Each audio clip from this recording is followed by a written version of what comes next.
멈추지 않는 코피, 자주 생기는 멍, 어지러움, 무력감, 전에 없던 염증들이 생겼나요? 이는 재생불량성 빈혈의 전조 증상들입니다.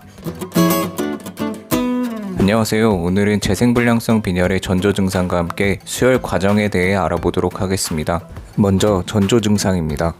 혈액 속에 존재하는 혈구 수치가 낮아지면서 전조 증상이 나타나기 시작하는데 눈으로 확인할 수 있는 증상은 잦은 코피와 멍, 점상출혈입니다. 이는 혈소판이 낮아지면서 발생하게 되는 증상입니다. 점상출혈은 사진과 같이 작고 붉은 점인데 모세혈관 파열 등의 원인으로 인해 피부나 점막 등에 나타나는 미세한 출혈입니다. 만져지지는 않고 눈 흰자, 구강내를 포함하여 신체 전반에 걸쳐 나타날 수 있습니다. 멍 또한 자연 발생하고 어딘가에 살짝이라도 부딪히면 바로 짙게 멍이 생깁니다. 적혈구 수치가 낮아지게 되면 어지럼증, 두통, 호흡곤란, 무력감이 나타납니다. 시간이 지나 수치가 많이 떨어질수록 그 정도가 매우 심해집니다. 적혈구 내에 있는 헤모글로빈 수치가 낮아지면서 체내 산소가 부족하게 되어 심박수도 증가합니다. 나중에 심해지면 가만히 앉아 있어도 힘들고 숨이 가빠집니다. 백혈구 수치가 낮아지게 되면 감염에 쉽게 노출되어 위험합니다. 저 같은 경우 기본적으로 미열이 자주 발생했고 혓바늘, 각종 염증 때문에 고생했습니다. 사람마다 전조 증상이 다르고 나타나지 않을 수도 있습니다.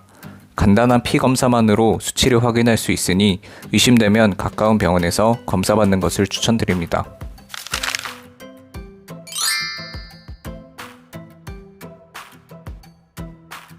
혈소판의 정상 수치는 15만에서 35만 퍼 마이크로리터 정도 됩니다. 10만 이하로 떨어지면 특별한 치료를 하진 않지만 예의주시를 하게 되고 2에서 3만 이하로 떨어졌을 때 혈소판 수혈을 고려한다고 합니다. 헤모글로빈의 정상 수치는 12에서 16g/dL 정도고 10 이하면 주의 깊게 살펴보고 상태에 따라 7에서 8 이하가 되면 적혈구 수혈을 고려한다고 합니다. 수혈 처방을 받은 뒤에는 다음과 같은 순서로 진행됩니다. 두 번째 단계인 체열을 통해 수혈받게 될 혈액과 내 혈액이 거부 반응을 일으키지 않고 잘 섞이는지 확인할 수 있습니다. 물론 진료를 위해 체열했던 검체가 남아있으면 체열을 추가로 하지 않아도 됩니다. 그리고 나서 서관 5층에 있는 안병원 주사실에 올라가 접수를 합니다. 저층용 엘리베이터를 타고 올라가야 하지만 사람이 많은 시간대에는 매우 오래 걸립니다. 따라서 그냥 줄을 잘 서서 기다리거나 혹은 계단을 통해서 올라가거나 아니면 에스컬레이터를 이용해 2층까지 올라간 다음 일반용 엘리베이터를 이용해서 올라갈 수 있습니다. 이후 피가 준비될 때까지 기다리고 있으면 주사실에서 연락을 줍니다. 늦지 않게 올라가 제 병실과 침상을 찾아갑니다. 체온과 혈압을 먼저 잰 다음 주사를 맞기 전에 이름과 생년월일을 확인합니다. 이 주사는 부작용 방지제인데 부작용으로 졸릴 수도 있습니다.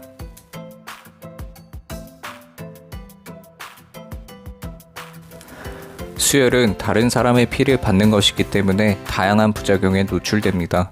수혈 시작 전 검체를 통해 미리 확인을 하지만 직접 수혈을 받으면서 새로운 문제가 나타날 수 있기 때문에 수혈 시작 15분까지는 천천히 수혈을 받게 됩니다.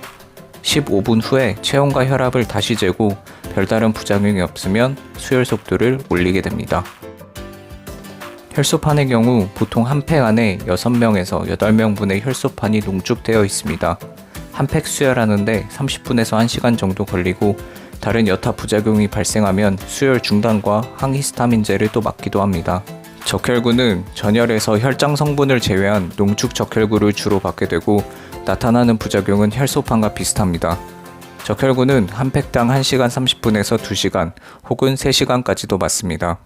혈소판과 적혈구 모두를 수혈받게 되면 순서는 크게 상관없지만 새로운 팩을 받을 때마다 항히스타민제도 맞아야 합니다.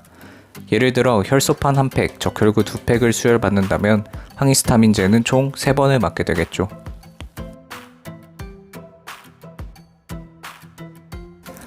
혈소판 한 팩에 보통 3만 정도 오르고 적혈구 한 팩은 보통 혈색소 1 정도 오르는 것 같습니다. 사람마다 정말 다르기 때문에 정확하진 않습니다. 아무리 많이 수혈해도 수치가 오르지 않는 사람이 있고 오늘은 올랐지만 내일은 안 오를 수도 있습니다.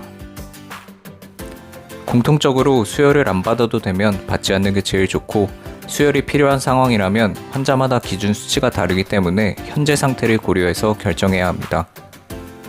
저 같은 경우 수치에 비해 컨디션이 괜찮았던 발병 초기에는 적혈구가 9점대까지 괜찮았지만 8점대로 떨어지면 굉장히 힘들었습니다. 그런데 최근 헌혈자가 줄어들어 혈액 보유량이 굉장히 적은 상태입니다. 전국적으로 혈액이 부족한 상황이죠. 그래서 저보다 더 급하게 수혈이 필요한 사람들을 위해 컨디션이 괜찮은 정도에서 최대한 수혈을 받지 않고 버텼습니다. 그러다 상태가 조금씩 악화되어 혈소판 10,000개 이하, 혈색소 6점대에서 수혈을 받았습니다. 정말 힘들다가도 적혈구 수혈을 받고 나면 신기하게 컨디션이 좋아지는 마법을 경험할 수 있습니다. 상대적으로 혈소판은 높든 낮든 컨디션에 큰 영향을 미치지 않았고 대신 징그럽게 올라왔던 점상 출혈이 수혈 후에 슬그머니 사라지게 됩니다. 내가 어느 정도 수치에서 어떤 컨디션의 수혈을 받았을 때 증상은 어떠했는지 등을 잘 알아두면 수혈받는 데 큰 도움이 됩니다. 수혈받는 속도 또한 중요하기 때문에 체크해 보시는 게 좋습니다. 저 같은 경우 수혈이 너무 길어지면 두통이 심하게 생겨서 간호사 선생님께 말씀드리고 조금 빠른 속도로 수혈을 받았습니다. 여러분도 잘 확인해 보시길 바라겠습니다.